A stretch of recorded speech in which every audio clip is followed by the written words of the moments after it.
Today we'll be taking a look at Ryse, Son of Rome on the Xbox One and the Potato Masher.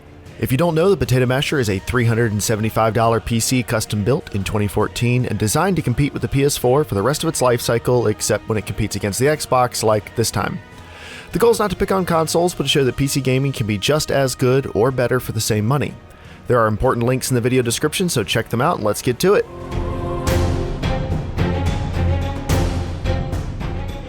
Ryse, Son of Rome is a CryEngine game, so you'd expect it to look beautiful, and it does.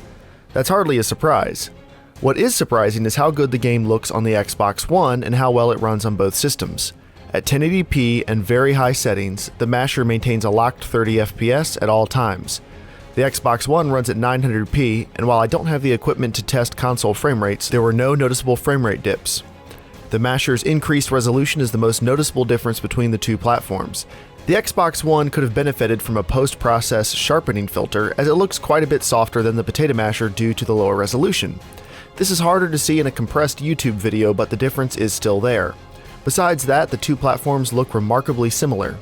The Masher's shadows and textures are a bit crisper, although that's likely a result of the increased resolution as much as anything else. The Masher also has slightly better anisotropic filtering and reflections, but these are minor differences. Overall, both platforms look great, but the Masher does have an edge. The resolution scaling in Ryse adjusts in 10% increments, so I can't dial in as exact of a setting as I'd like. At 80% resolution scaling, which is right under 900p equivalent, the Masher maintains 60 FPS at low settings and 1080p. Occasional drops of 1 or 2 FPS aren't noticeable, but during some finishing move QuickTime events, the frame rate dropped close to 30. This indicates that the game was likely optimized with the Xbox One's frame rate in mind, and the depth of field effect used during these sequences is very demanding. Another possibility is that because of a lack of optimization for these QuickTime events, VSync is jumping in and halving the frame rate to try and maintain consistency. Either way, 60 FPS makes a big difference in how fluid and fast games can feel. Whether at 1080p with 80% resolution scaling or at native 900p, 60 FPS makes Ryse feel quite a bit better than the Xbox One version, which you can see here with the PC version on the left at 60 FPS and the Xbox One on the right at 30. The game's different visual options don't make as large of a difference as they do in many other titles, so even on low settings and at 900p, the game looks almost identical to the Xbox One version, just at double the frame rate.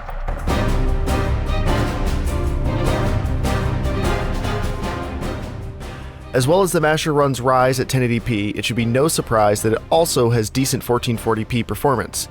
At medium settings, the resolution bump more than makes up for the very slight reduction in graphics quality. Simply put, the game looks fantastic.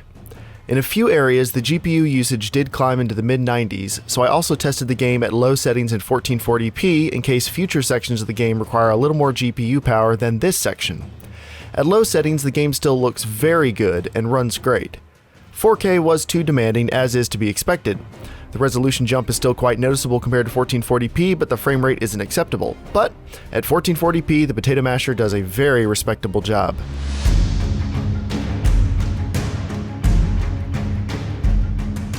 Ryse, Son of Rome was an Xbox One launch title, and it shows. At times, it feels like you're fighting an evil barbarian army of clones, and the game's hack-and-slash gameplay starts to show its lack of depth after a few hours. Still, it can be bought pretty cheap on either platform these days, and it's a visual treat. The Potato Masher bags another win. If you enjoyed this video, check out the original build video or any of the other Potato Masher videos linked on screen. This project was started by the Casual Shenanigans Gaming Podcast, so click the link to check us out. You can support this channel and the Potato Masher project by tossing me a few bucks on Patreon. It helps me test new games quicker and better, so thank you for your support. Thanks for watching, and I'll see you next time.